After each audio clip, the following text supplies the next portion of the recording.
नाज़रीन, आज का दिन बड़ा अहम है क्योंकि आज का दिन एक ऐसा सवाल गर्दिश कर रहा है पूरे मुल्क में जिसका अब तक जवाब नहीं मिला।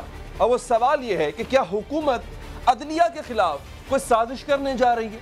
क्या हुकूमत सियासी के साथ साथ अब अदालती महाज आराई में भी गिरने जा रही है? अदालत के जजेस के खिलाफ रेफरेंस दायर क्यों किया गया? जजेस के खिलाफ रेफरेंस दायर करने की खबर सामने आई, लेकिन नाम अब तक सामने क्यों नहीं आए हैं?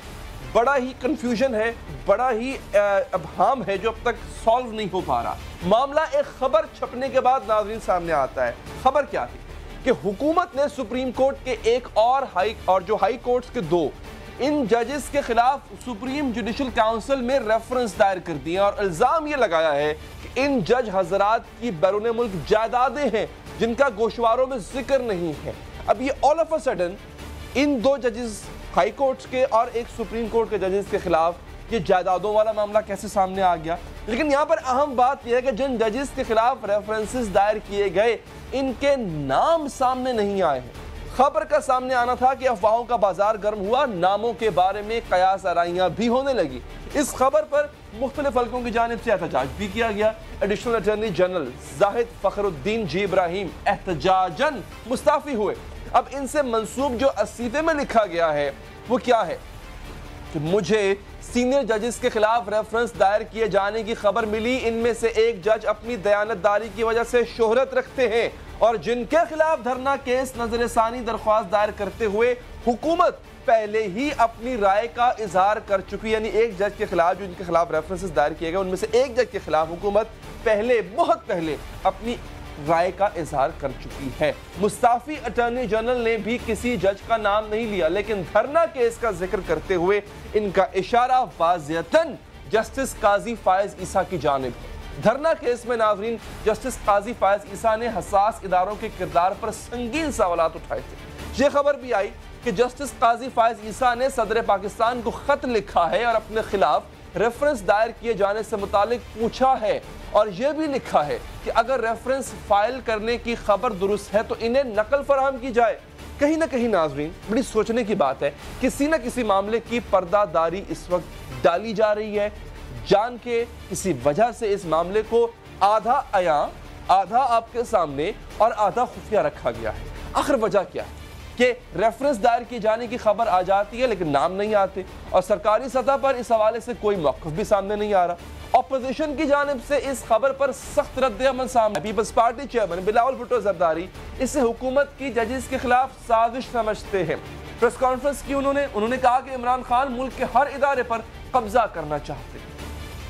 वो ब्लैकमेल के थ्रू हर इदारा को कंट्रोल करने की कोशिश कर रहे हैं। ये जमहूरी पसंद जजेस को, जो जजेस रूल ऑफ लॉ फॉलो करते हैं, उन पे भी हमला कर रहे हैं, उनके खिलाफ भी साजिशें चल रहे हैं और खान की हुकूमत उनको कोर्ट से निकाल के अपनी ही सिलेक्टेड जजेस भेजना चाहता है।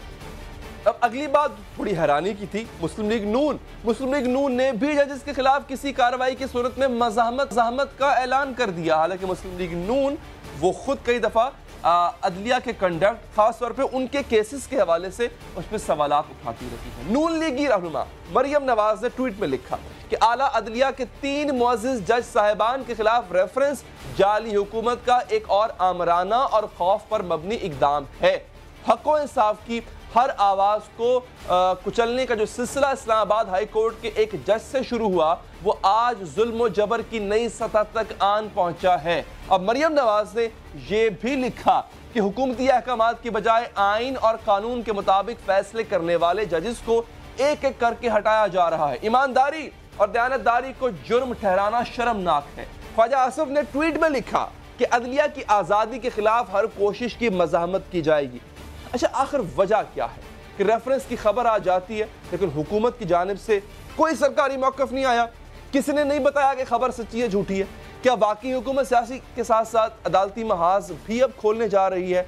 और अगर नाज़रीन ऐसा है तो क्या इसके जवाब में आने वाला जो सियासी प्रेशर होगा क्योंकि अपोजिशन तो तैयारी कर रही है, अपोजिशन तो कह चुकी थी, उसको तो पहले भी एक बहाना चाहिए था कि वो ईद के बाद इस हुकूमत के खिलाफ एक बाकायदा तहरीक, एक बाकायदा मूवमेंट का आगाज करेगी। और अगर ये इकदाम सही है, यानी वाकई वकूफ पजीर हो रहा है, फिर अपोजिशन के पास एक और वजह है हुकूमत के खिलाफ किसी न किसी तहरीक को चलाने का। ईद के बाद मुत्तहदा अपोजिशन हुकूमत के खिलाफ जो एहतजाज करेगी उसकी नौयत क्या होगी, वो किस तरह से हुकूमत को प्रेशराइज करेगी, एक हिस्सा। दूसरा हिस्सा ये है वकला बिरादरी इसको किस तरह देखती है। वकील, बार, सुप्रीम कोर्ट या अदलिया, इनका बड़ा गहरा ताल्लुक होता है। कई दफ़ा हमने देखा है कि अदलिया की हिफाजत और उनके बचाव के लिए वकला हजरात आगे बढ़े। हमारे साथ होंगे इस वक्फे के बाद अमानुल्लाह साहब, आप सुप्रीम कोर्ट बार एसोसिएशन की, उनसे पूछेंगे वो और उनके दीगर जो वकील साथी हैं वो इस डुअल में दोनों तरफ में से किसकी एक तरफ खड़े हैं इस वक्फे के बाद।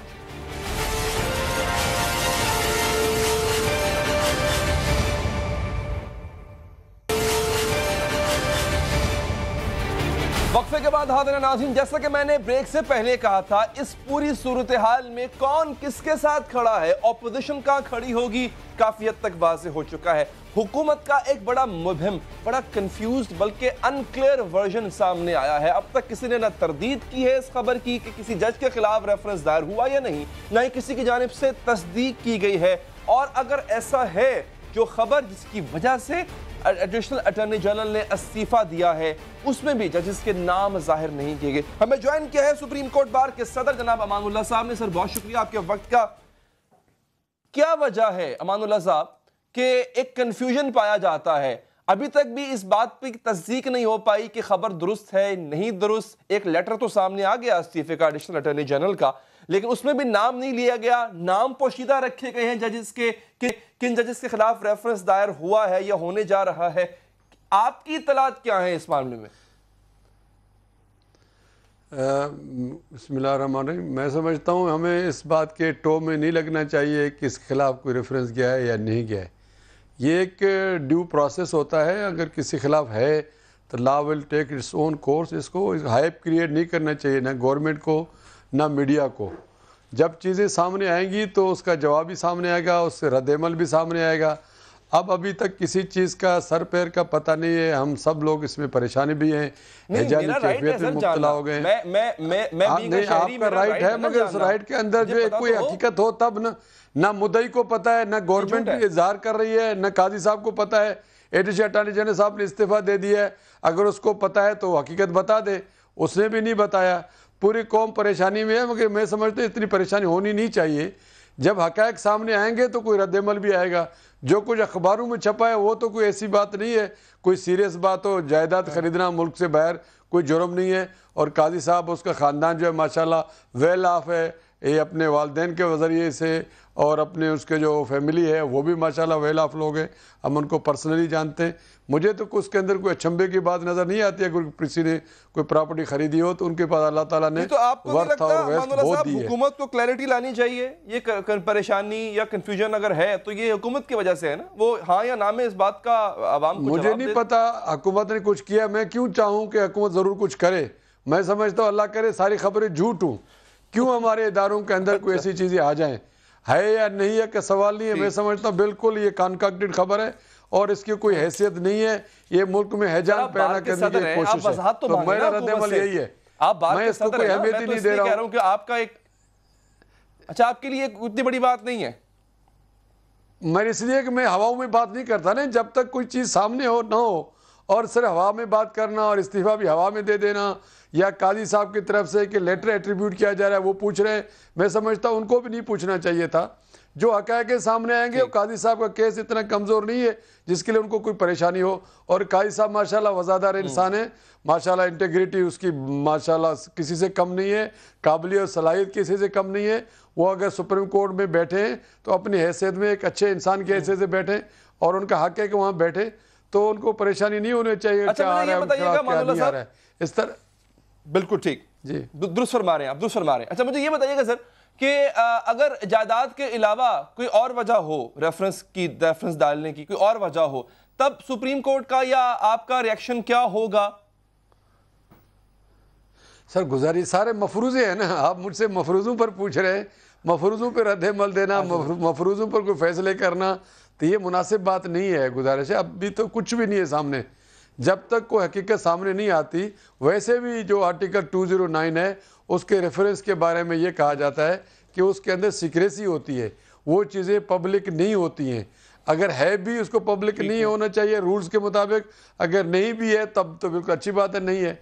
अगर उसके अंदर कुछ है तो सबसे पहले वो जिसके खिलाफ हुआ, मैं नहीं समझता हूँ कादी साहब के खिलाफ कोई रेफरेंस होगा, और हो सकता है जिसके खिलाफ भी है उसको पता चल जाएगा और वो अपना जवाब देगा। अब आजकल तो ये भी है, कोर्ट्स मानती भी है कि जी पब्लिकली उसको ट्रायल किया जाए, जुडिशल काउंसिल कर सकती है, मगर सामने अगर कोई चीज़ आए तब हम कोई तबसरा करें, बात करें, उसकी मजम्मत करें। अभी तक तो हवाओं में बातें चल रही हैं। दो चीजें हैं सर, अब वो भी आपकी बात में सेकंड कर रहा हूं, आपकी बात से टोटली एग्री कर रहा हूं। दो चीजें हैं सर, एक चीज ये है कि एक खत है जिसको मैं दिखा नहीं सकता क्योंकि डेफिनेटली उसकी भी अभी तक तस्दीक नहीं हो पा रही, जो एडिशनल अटॉर्नी जनरल ने अपना इस्तीफे के तौर पे लिखा, उसमें उन्होंने जिक्र किया कि जनाब 3 रेफरेंसेस जा रहे हैं, एक। और दूसरा एक और खत है, उसकी भी खबर यह है कि वो ऑनरेबल जस्टिस काजी फायज ईसा साहब ने सदर पाकिस्तान को लिखा और पूछा कि जनाब ये कंफ्यूजन दूर किया जाए, ये रेफरेंस है या नहीं है, क्या है बताया जाए।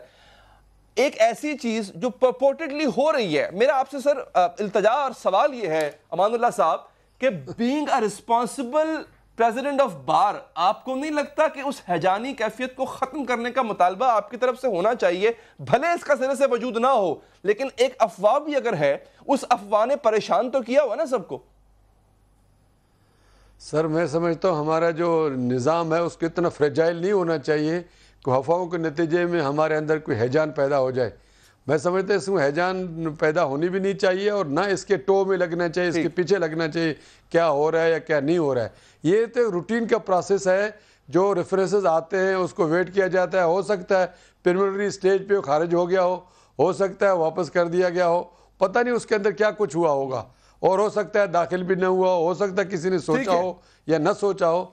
तो मैं इसके बारे में क्या कह सकता हूँ, अभी तक कुछ सामने नहीं है। तो ये जरूर है कि मैं कहूंगा जो भी हो, बहुत बहुत शुक्रिया सदर सुप्रीम कोर्ट बार एसोसिएशन जनाब अमानुल्लाह साहब, आपने वक्त निकाला जी। एक और बड़ी इंपॉर्टेंट चीज, अच्छा इससे रिलेट करती है, हुकूमत पर इल्जाम है कि हुकूमत ने ये रेफरेंसेस दायर किए हैं आला अदलिया के 3 ऑनरेबल जजेस के खिलाफ, लेकिन एक और इल्जाम है जो अपोजिशन लगा रही है, वो काम जो हुकूमत खुद करती रही अब अपोजिशन के लिए ममनू करार पाया, हराम करार पाया। क्या है, इस टॉपिक पे बात करते हैं।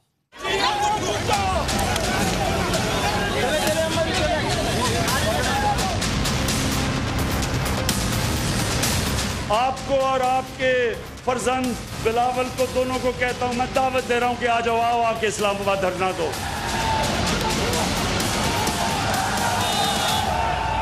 पहले आपने हमला कर लिया, वाटर कैनन्स इस्तेमाल किए, टीयर गैस इस्तेमाल किया गया, लाठी चार्ज हो, तो ये पाकिस्तान पीपल्स पार्टी के कारकुन के लिए कोई नया चीज नहीं है। मैं तुम्हें वार्न कर रहा हूँ कि तुम्हारे दिन गिने जा चुके हैं, तुम मजीद अब नहीं रहोगे, लेकिन याद रखो कि जो तुम बो रहे हो कल तुम्हें काटना पड़ेगा। ये कौन सी जमहूरियत है कि वो हक जो हमारे वर्कर्स को जमहूरियत ने दिया उन्होंने छीना है इसको, ये जमहूरियत की तौहीन है। आप देखिएगा इस्लामाबाद का हाल क्या होता है। मैं इतना सिर्फ कहूंगी, डरते हैं तब्दीली वाले एक निहत्ते लड़के से।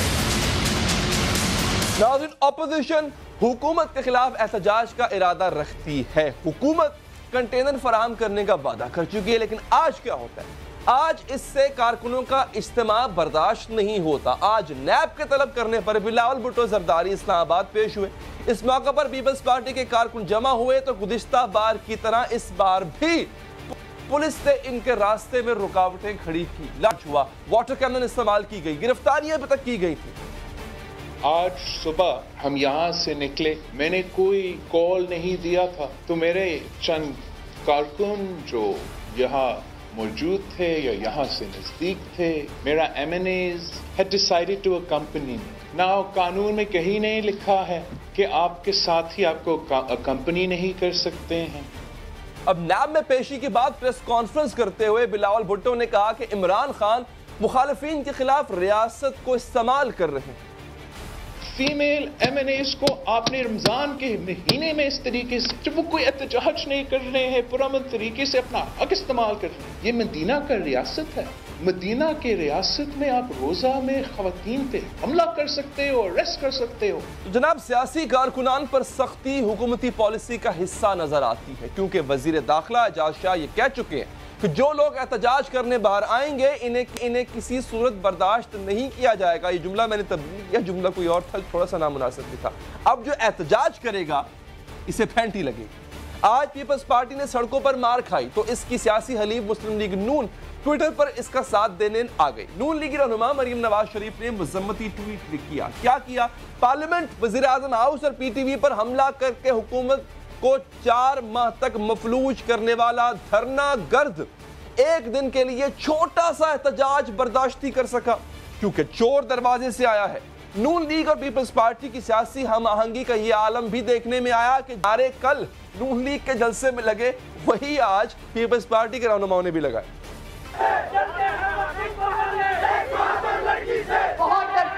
बहुत डरते हैं तब्दीली वाले एक निहत्ते लड़के से। असल में ये नारा बेसिकली था पीपल्स पार्टी के लिए ही, क्योंकि उन्होंने ये नारा क्वाइन किया था जब बेनजीर भुट्टो शहीद का दौर था। खैर, नेब में पेशी के बाद बिलावल भुट्टो जरदारी ने प्रेस कॉन्फ्रेंस में हुकूमत पर यह इल्जाम भी लगाया कि वो धमकी से नैब को चला रहे हैं, दबाव से नैब को चला रहे हैं, धमकी से नैब को चला रहे हैं। They are not happy कि नैब उनका 99% काम कर रहा है। वो चाहता है कि नैब पूरा का पूरा उनका हर ओहदेदार वो भी सिलेक्टेड हो। वो चाहते हैं कि सुप्रीम कोर्ट के जजेस जो है वो भी उनसे सिलेक्टेड हो। अब इसका जवाब में हुकूमती तर्जुमान डॉक्टर फिरदौस आशिक अवान मैदान में आई। कहा कि पीपल्स पार्टी कारकुनों को ढाल बनाकर नैब को प्रेशर में लाना चाहती है। एक बहादुर लीडर है कि कारकुनान के बगैर ये नैब में पेश नहीं हो सकते, क्योंकि कारकुनान को ढाल बना के अदारे को प्रेशर करना मकसद होता है। बकरी की माँ और बकरे की माँ कब तक खैर मनाएगी? अब नैब को कौन प्रेशर में ला रहा है, इस पर बहस नाज़रीन हो सकती है, लेकिन तहरीक इंसाफ की हुकूमत जरूर प्रेशर में नजर आती है। वही तहरीक इंसाफ जो माजी में अपने सियासी कारकुनों के साथ बाकायदा इस्लामाबाद पर चढ़ाई कर चुकी है। आज जब वज़ीर आज़म इमरान खान की पुलिस सियासी कारकुनों को पकड़ रही थी तो शायद इमरान खान अपनी ही कही हुई एक बात भूल चुके थे कि जब वो खुद इस्लामाबाद पर चढ़ाई कर रहे थे और वाले पुलिस एहलकारों को फांसी लगाने की धमकियां दे रहे थे, तब वो क्या कहा करते थे। एक दफा सुन लें आप। पंजाब पुलिस, गौर से सुन लो, अगर किसी पुलिस वाले ने किसी भी तरीके इंसाफ और हमारे लोगों को जो इस्लामाबाद जा रहे होंगे किसी के ऊपर हाथ उठाया और या गोली चलाई, मैं अपने हाथ से तुम्हें फांसी दूंगा। और लगता है कि वजीर आजम इमरान खान को यह भी भूल गया कि वो इस्लामाबाद पर चढ़ाई करने वाले तहरीक इंसाफ के कारकुनों की कार्रवाई को कानूनी समझते थे और इन्हें रोकने वाली पुलिस की कार्रवाई को गैर कानूनी कहते थे। पाकिस्तानियों, जो रुकावट है आपके सामने, रुकावटें हटाओ, कंटेनर हटाओ। पुलिस अगर खड़ी है और गैर कानूनी काम कर रही है, आपको अगर रोक रही है एक पुरअमन एहतजाज पे, पुलिस को आगे से हटा दो। और नाज़रीन, ऐसा लगता है कि इमरान खान साहब वो वक्त भी भूल चुके हैं जब इस्लामाबाद चढ़ाई करने वाले कारकुनों को पुलिस ने गिरफ्तार किया था तो वो खुद इन्हें छुड़ाने के लिए पहुंच गए थे। चोर हो या पुलिस वाले हो, मजबूर नहीं हो, वापस करो। सर जी, खान साहब कोई मजबूरी नहीं है, इस मुल्क के अवाम के लिए सब कुछ हो रहा है। और मालूम होता है कि इमरान खान ये भी भूल गए हैं कि वो खुद अपोजिशन को एहतजाज की दावत दे चुके हैं और कंटेनर फराहम करने का वादा भी कर चुके हैं। आपके फर्जंद बिलावल को दोनों को कहता हूं, मैं दावत दे रहा हूं कि आ जाओ, आओ आके इस्लामाबाद धरना दो। मैं आपके लिए कंटेनर, मैंने अभी कह दिया, वो कंटेनर को साफ सूफ करो, तैयार करो इनके लिए। तो सवाल अब ये पैदा होता है जनाब कि इमरान खान जो बात अपने लिए दुरुस्त समझते हैं वो अपोजिशन के लिए दुरुस्त क्यों नहीं है। सवाल यह भी है कि आज हुकूमत पीपल्स पार्टी के चंद कारकुन बर्दाश्त नहीं कर सकी। ईद के बाद अगर अपोजिशन इस्लामाबाद के घेराव का फैसला करती है तो इस वक्त हुकूमत फिर क्या करेगी। और सवाल नाज़रीन यहाँ पर यह भी पैदा होता है कि नैब को प्रेशर में कौन ला रहा है, हुकूमत ला रही है या अपोजिशन ला रही है। बात करने के लिए मौजूद है PTI और मामले खुसूसी वज़ीर आज़म उस्मान डार साहब, पाकिस्तान पीपल्स पार्टी की रहनुमा मोहतरमा पलवा शाह साहिबा। डार साहब, हमने तो 126 दिन धरना दिया, वो सब कुछ ठीक था, आप वहां पे इस्लामाबाद पे आपने उसको लॉकडाउन भी करने की बात की, वो भी ठीक था, क्रेने लेके आ गए, वो भी ठीक था। आपके 126 दिन हुकूमत ने बर्दाश्त किए, आप भी अपोजिशन का एक दिन बर्दाश्त कर लें, क्या वजह है सर?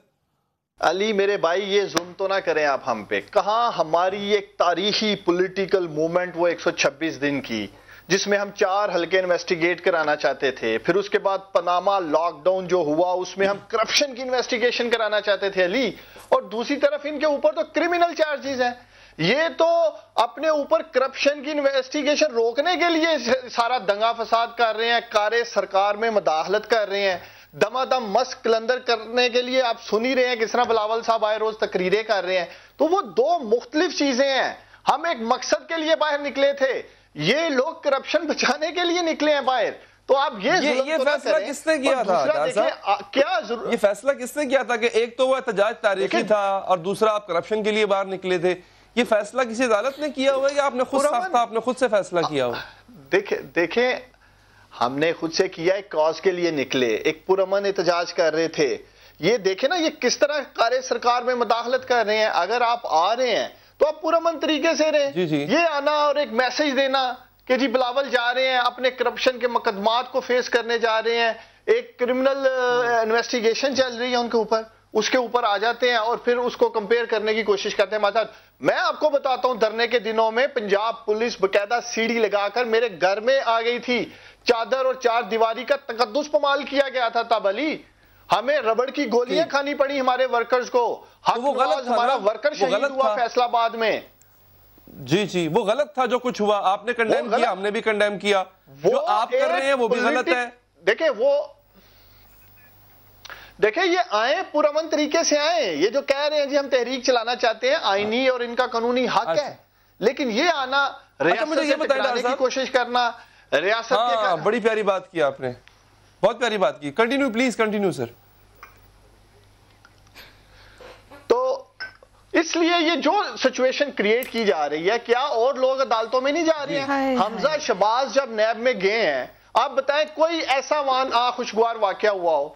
फुटेज दिखा देना। अच्छा चलिए, मैं डॉक्टर साहब एक काम करता हूं, शौक है कार्य सरकार में परवाशा साहबा रियासत से टकराने का, आपकी गुफ्तगू सुन के मैं उसका जवाब उनसे लेता हूं, लेकिन मैं थोड़ा सा अपनी क्लैरिटी के लिए, नाज़रीन की क्लैरिटी के लिए, कि पुरअमन एहतजाज करते हुए आना कहते किसे हैं? मुझे जरा ये फुटेज चलाएं जब परवेज खटक साहब आए थे, प्रोड्यूसर साहब। ये डॉक्टर साहब देखिएगा, आप भी परवाशा साहब आप भी, मैं जरा दिखा दूं पुरअमन एहतजाज कहते किसे हैं। लेकिन आप पुरअमन एहतजाज के लिए जो इंग्रेडिएंट्स चाहिए होते हैं वो आप सीखें परवेज खटक साहब से। उसके लिए आपके पास एक क्रेन भी होनी चाहिए, उसके लिए आपके पास लाठी बरदार लोग भी होने चाहिए।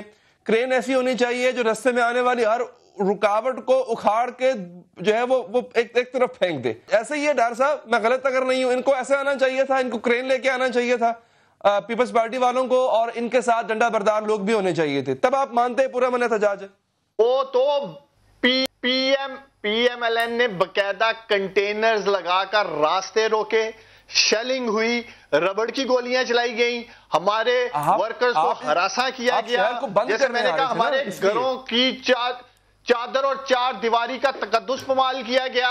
इन लोगों को अगर एक एरिया दे दिया जाता है कि आपने यहां तक रहना, क्या जरूरत पड़ी है कि अंदर ही जाना है, अंदर ही घुसना चाहते हैं? देखिए डॉक्टर साहब, एक मिनट, आप माशाल्लाह सियालकोट में, आप सियालकोट आपका हल्का है, आप रहते भी सियालकोट में है। डॉक्टर साहब सुनिएगा जरा, सियालकोट में रहते हैं, अब आपसे बिल्कुल भाइयों वाली बात हो रही है। मैं आपके घर के बाहर चारपाई डाल के बैठ जाऊं और मैं कहूं डॉक्टर साहब आप यहां से गुजर नहीं सकते, आपका घर आज से लॉकडाउन है, आप क्या करेंगे? देखें, आप जो बात कह रहे हैं यही कहना चाह रहे हैं कि अगर ये लोग नैब में जाना चाह रहे हैं, इन्हें जाने दिया जाए।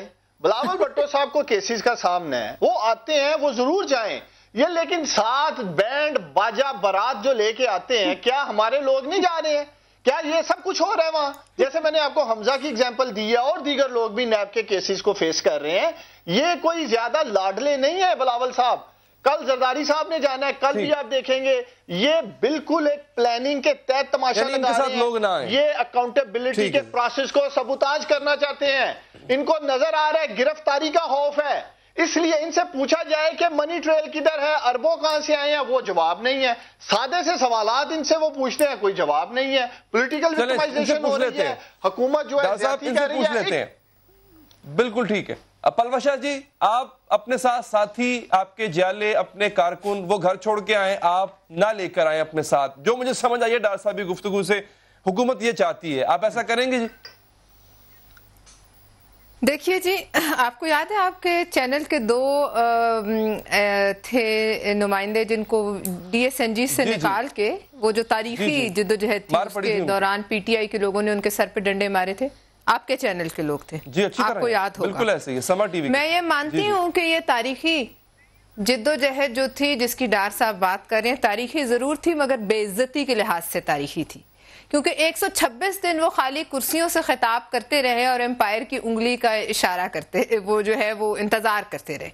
और जब वो इशारा हुआ तो आपको याद है कि फिर उनके मुंह पे कैसी मुस्कुराहट थी, इमरान नियाजी साहब के मुंह पर कैसी मुस्कुराहट थी और वो कैसे फिर दौड़ते दौड़ते गए, लेकिन उन्हें मकसद जो उनका मकासद थे वो हासिल नहीं हुए। अब ताज़ा खबर ये आई है कि वाली रियासत कूफा जनाब इमरान नियाजी साहब मक्का मदीना रवानगी के लिए उनकी सवारी तैयार है ताकि वो वहां दो काम कर सके, एक फलस्तीन के मुसलमानों का और एक कश्मीर के मुसलमानों का केस वहां पेश कर सकें।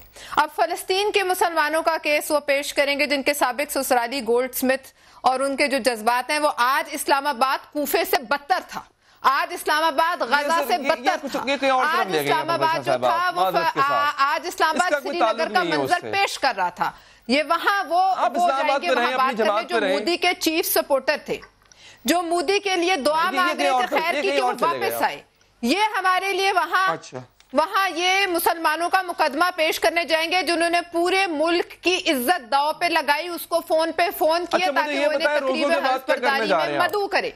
पलवशा साहबा, रोज़ों के बाद क्या एहतजाज में आप शिद्दत लेके आएंगे, क्योंकि हुकूमत को घर भेजना मकसूद है इस वक्त अपोजिशन के लिए? देखिए जी, मैं आपको ये बता रही हूँ कि पहली बात तो मैं डार साहब की खिदमत में अर्ज करूं कि ये वो कारकुन है जो तीन पुश्तों से सर अपना बाजी पर लगा के पार्टी के साथ खड़े हैं। हमारी पार्टी में कोई म्यूजिक का अलग डिपार्टमेंट नहीं है, कोई डीजे बट हमने हायर नहीं किया हुआ परमानेंट तनख्वाह पर, और ढोल की थाप पे रक्स करना हमारे लिए कोई जरूरी नहीं है किसी एहतजाज से पहले, लिहाजा अपनी खातिर जमा रखें। अभी तो कह रहे हैं ना बैंड बाजा, अभी तो बाजा इनका बजने वाला है जो आपका सवाल है।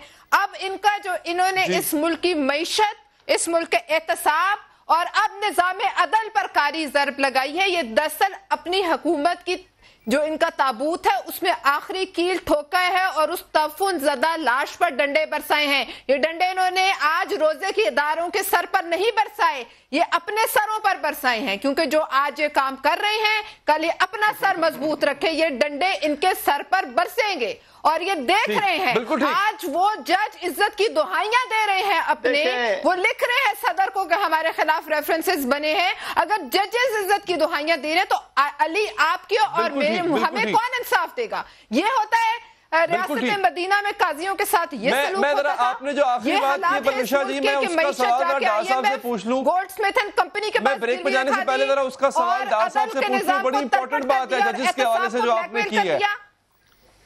बिल्कुल ठीक, बिल्कुल ठीक। डार साहब, अदलिया की मुहाफ़िज़ जमात, अदलिया की आज़ादी की एडवोकेट जमात, आप रेफरेंसेस फाइल करते फिर रहे हैं सर जजेस के खिलाफ, ये कर क्या रहे हैं सर आप?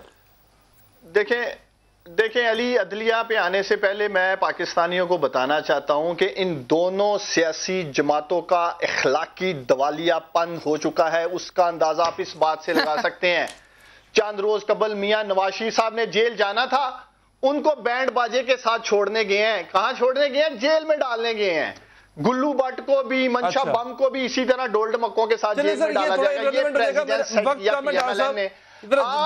पार्टी वाले सुन लें जरा, आज पीपल्स पार्टी वाले बैंडबाजों के साथ आते हैं अपनी लीडरशिप के करप्शन के केसेस सुनने के लिए, करप्शन के केसेस सुनने के लिए बैंडबाजों के साथ आ रहे हैं। चलो बिल्कुल ठीक है, कहां इनके करप्शन के केसेस, सवाल पे दोबारा इनकी जेलें। जजेस पे इमरान खान साहब की जहां तक एक मिसाल अपनी हर तकरीर में देते हैं, वो मिसाल है हजरत अली अलैहिस्सलाम की, के हजरत अली का कौल है कि कुफ्र का माशरा कायम रह सकता है, बेअदल माशरा कायम नहीं रह सकता। ये आप अदलिया के साथ करने के जा रहे हैं फिर? देखें अली, मेरे सुनने में जरूर आया जिस रेफरेंस की आप बात कर रहे हैं, लेकिन मेरी नजर से नहीं गुजरा है। लेकिन मैं समझता हूं कि किसी सतह पे भी नाइंसाफी नहीं होनी चाहिए, इसलिए मुझे इसकी कोई ऐसा इन्फॉर्मेशन नहीं, मैं इस पे बात नहीं कर सकता। लॉ मिनिस्ट्री की स्टेटमेंट इस पे आ जाएगी। इमरान खान साहब की जो अदलिया बहाली के लिए अगर ये बात सच हुई और दायर किया जाता है रेफरेंस, तो उस्मान डार के नजदीक ये गलत होगा कि ठीक होगा? देखिए मैंने आपको कहा ना, मुझे उस रेफरेंस के हदो हाल पता ही नहीं, इसलिए मैं कमेंट नहीं कर सकता। लेकिन मैं ये जरूर कह सकता हूं कि किसी भी मुहज़्ज़म मुआशरे में या कहीं भी जमहूरी अमल के लिए अदलिया का एक इंसाफ पर मबनी जो अदारा, जो अदलिया खड़ी है, उसका होना बहुत जरूरी है। बहुत बहुत शुक्रिया आपका उस्मान डार साहब। पलवा शाह साहबा, आपने वक्त दिया, आपका भी बहुत बहुत शुक्रिया। ब्रेक का वक्त है, आगे बढ़ेंगे। ब्रेक के बाद बड़ी अजीब बात बताने जा रहा हूं आपको, कराची वालों के लिए। आप शॉपिंग करने जाते हैं, ईद की शॉपिंग करके खुशी खुशी घर लौट रहे होते हैं। एक चीज जो बहुत ज्यादा इसका ट्रेंड बढ़ गया है, जिसमें इजाफा हुआ है, वो ये है कि ईद की शॉपिंग करके घर आने वालों को अब कराची में लूटा जा रहा है। ये वारदातें किस तरह हो रही हैं, इसकी तफसील बताऊंगा आपको इस वक्फे के बाद।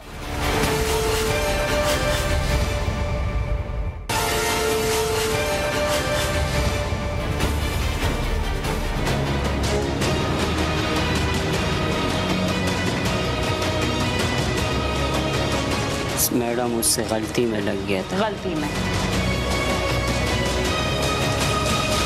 कुछ भी नहीं, खाली रोन मिलता था बाइक का। ये इनको आते हरी तार निकालते थे, डायरी खो जाती थी, फिर किक मारते थे, ले जाते। ये बच्चों को मिसयूज करके और बच्चों से चोरियां करवाता था। जो मुल्क की जो माशी सूरत हाल है, मैं ही समझता हूँ कि स्ट्रीट क्राइम जो है वो मल्टीप्लाई होता चला जाएगा।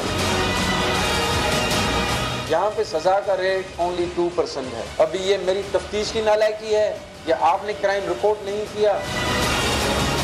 स्ट्रीट क्राइम को ख़त्मे के लिए इस पर तैयार किया गया है। जहाँ ज़्यादा क्राइम स्ट्रीट हो रहा है वहाँ इनकी डिप्लॉयमेंट की गई है। जनाब, कराची एक बार फिर जुराइम पेशा अफराद के हाथों यरगमाल बनता हुआ नजर आ रहा है। ईद की शॉपिंग से वापस आते शहरी हो या घर भाग के बाहर बैठे हुए बच्चे हो, कोई भी कराची में इस वक्त महफूज नजर नहीं आता है। मोटरसाइकिल पार्क करना आज कराची में सबसे बड़ा रिस्क है। लोगों ने स्मार्टफोन रखने छोड़ दिए हैं। कैसे चलेगा कराची का निजाम? जानो माल की जो मुजरिमों के हाथों पामाली है वो रोज का मामूल बन चुका है। लेकिन पुलिस यहाँ पर क्या कर रही है, किसी को कुछ नहीं मालूम। कराची के शहरी हर रोज 74 मोटरसाइकिलों से हाथ धो बैठते हैं। साल 2019 के पहले 4 माह में 8,200 से ज्यादा चोरी, जबकि 572 मोटरसाइकिलें छीनी गई।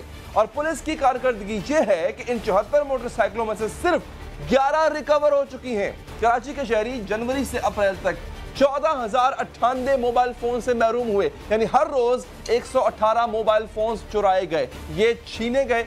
और इन 118 मोबाइल फोन्स में से नाज़रीन पुलिस सिर्फ 9 मोबाइल फोन से मालिकों तक पहुंचवा सकी है रोजाना की बुनियाद। अब रमजान के महीने में अब तक 2000 से जायद मोबाइल और 5.5 से जायद मोटरसाइकिलें चोरी हुई हैं या छीनी गई हैं। ईद अब आ रही है, ईद सर पे कान खड़ी है, लेकिन ऐसे हालात में क्या कराची के शहरी बगैर किसी खौफ के खरीदारी या शॉपिंग कर सकेंगे? अब तो नौबत नाज़रीन यहां तक पहुंच गई है कि बच्चे भी स्ट्रीट क्रिमिनल्स बन चुके हैं। जी हां, गुज़िश्ता रोज पुलिस ने 2 मोटरसाइकिल चोरी करने वाले बच्चों को गिरफ्तार किया। इस तरह का 2 बच्चे 9 अप्रैल को भी पकड़े गए थे। इन बच्चों की उम्रें थी 11 और 12 साल। कुछ भी नहीं, खाली रोन मिलता था बाइक का। ये इनको आते हरी तार निकालते थे, डायरी खो जाती थी, फिर किक मारते थे, ले जाते। अंदाजा करें बच्चों पे कौन शक करेगा। पुलिस के मुताबिक ये दोनों बच्चे अपने मैकेनिक उस्ताद के कहने पर ये वारदातें करते थे। ये जो मैकेनिक है वो अपनी फरमाइश पे बच्चों से कहता था कि आज आप नई 0 मीटर गाड़ी लेकर आए। तरीके से ये बच्चों को मिसयूज करके और बच्चों से चोरियां करवाता था। तो इन्हीं वारदातों को रोकने के लिए अगस्त 2018 में स्ट्रीट क्राइम के खिलाफ कराची में एक पुलिस स्क्वाड भी कायम किया गया। लेकिन इस सब के बावजूद स्ट्रीट क्राइम में वाज़ेह कमी नजर नहीं आई, बल्कि मुजरिमों के लिए ये वारदात और आसान हो गया है। कराची में जुर्म करना कितना आसान है, इस बात का अंदाजा नाज़रीन आप इस बात से लगा सकते हैं कि 10 अप्रैल को 2 मुलजिम जाफर और सादिक दाद गिरफ्तार हुए। उन्होंने इंकशाफ किया कि उन्होंने वारदातों के लिए असलहा किराए पर हासिल किया था। 24 मार्च को 2 अफराद पकड़े जाते हैं। कराची से ही बुर्का पहनकर वारदातें करते थे ये। यहाँ तक कि अब कराची में घर के बाहर बच्चे भी इन वारदातों से महफूज नहीं हैं। यहां तक हमने देखा कि अब लोग स्मार्टफोन ही रखना छोड़ चुके हैं। गुज़िश्ता 2 सालों में मेरे साथ कोई 4 से 5 दफ़ा मोबाइल स्नैचिंग हुई है, जिसकी वजह से मैंने तंग आके अब स्मार्टफोन इस्तेमाल करना ही छोड़ दिया। अब मैं एक छोटा फ़ोन इस्तेमाल कर रहा हूँ। अब इन्हीं हालात के वजह से नाज़रीन कराची के शहरियों और ताजिर बिरादरी को मुस्तकबिल में जुराइम में इजाफे का खदशा है, इसका इज़हार भी कर चुके हैं। वो सुने ज़रा। जो मुल्क की इस माशी सूरत हाल है, मैं ये समझता हूँ कि स्ट्रीट क्राइम जो है वो मल्टीप्लाई होता चला जाएगा। इसके लिए आप एक ड्रामा पूरा बनाना पड़ेगा। Tough time is honestly we are having a tough time. अब पुलिस क्या कहती है? पुलिस का कहना है कि जुराइम में इजाफे की वजह अदालतों से सजा की कम शरह है। यहाँ पे सजा का रेट ओनली 2% है।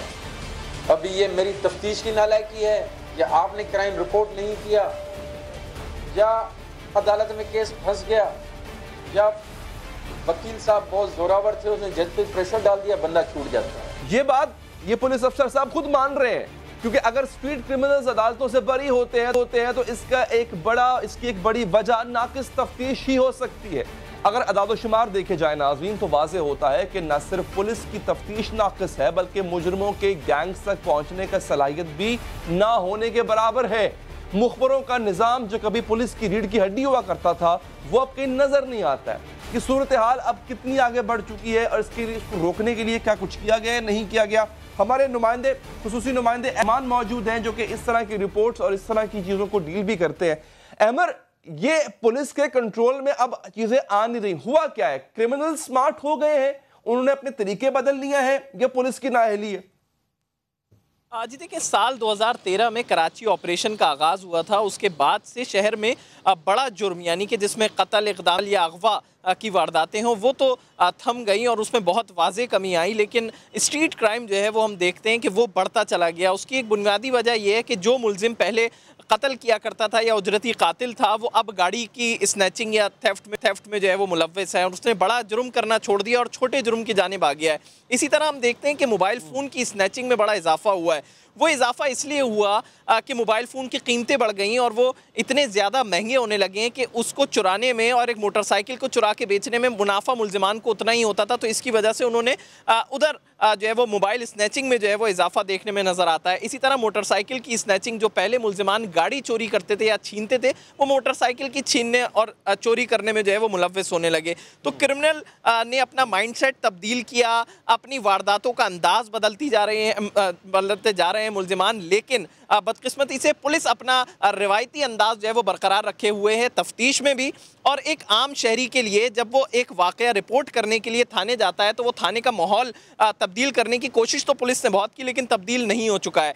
अभी तक वही माहौल जो है वो बरकरार है कि एक शहरी के लिए क्राइम रिपोर्ट करना ही बहुत मुश्किल है। कर रहे थे उनके प्रेस कॉन्फ्रेंस से, मुझे तो उनके अपने लहजे में मायूसी से झलक नजर आ रही थी। वो खुद उनको समझ नहीं आ रहा था कि इसकी वजह क्या है। कहते हैं जनाब, या तो तफ्तीश का निज़ाम खराब है, वो वजह हो सकती है, या फिर अदालतों में जो सजाएं नहीं मिलती वो वजह हो सकती है।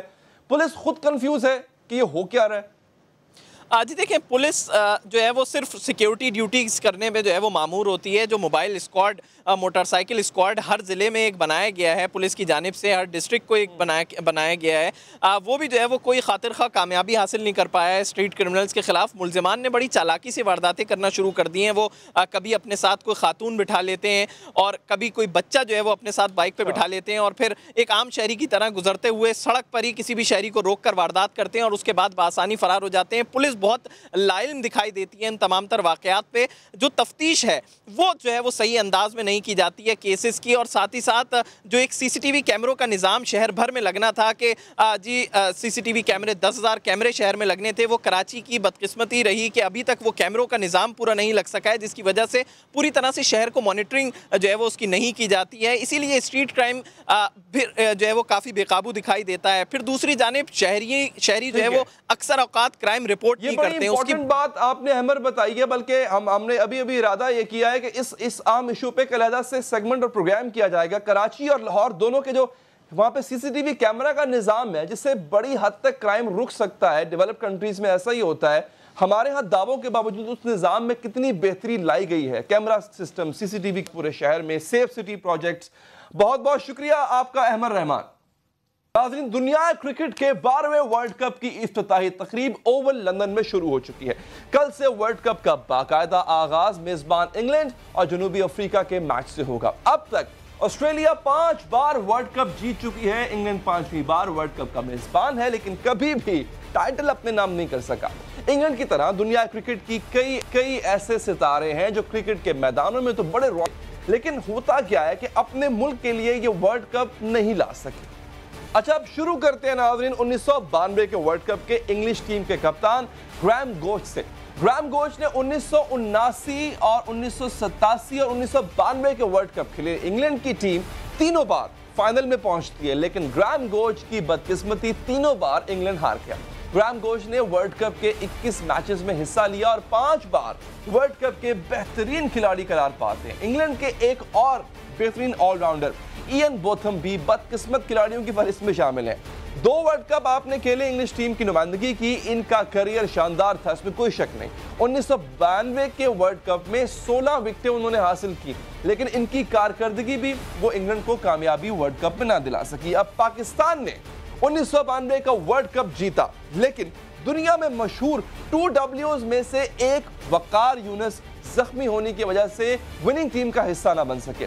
वनडे इंटरनेशनल के बेहतरीन बॉलर्स में से एक वकार यूनुस ने 1996, 99 और फिर 2003 के वर्ल्ड कप खेले, लेकिन कामयाबी ना मिली। एक और बड़े स्टाइलिश, बड़े मजे हुए बल्लेबाज हैं भारत के सौरव गंगोली, वो भी वर्ल्ड कप ट्रॉफी नहीं उठा सके और उनका भी शुमार इसी लिस्ट में होता है कि 3 बार वर्ल्ड कप खेला गया, 1 बार फाइनल तक भी पहुंचे, लेकिन वर्ल्ड कप उठाना इनकी किस्मत में नहीं था। अब बल्लेबाजी में स्टाइल का नाम कभी जो है वो एक चमकता हुआ सितारा वो है ब्रायन लारा हुआ करता था। वेस्ट इंडीज के ब्रायन लारा ने 299 मैचेस में 10,000 रन बनाए। दुनिया क्रिकेट में कई रिकॉर्ड उन्होंने अपने नाम किए। 4 बार वर्ल्ड कप भी खेला, लेकिन जीत इनका मुकद्दर भी ना बन सकी। अच्छा, लारा के बाद अब बात करते हैं श्रीलंका टीम के अब तक के सबसे अच्छे बल्लेबाज कुमारा संगाकारा की।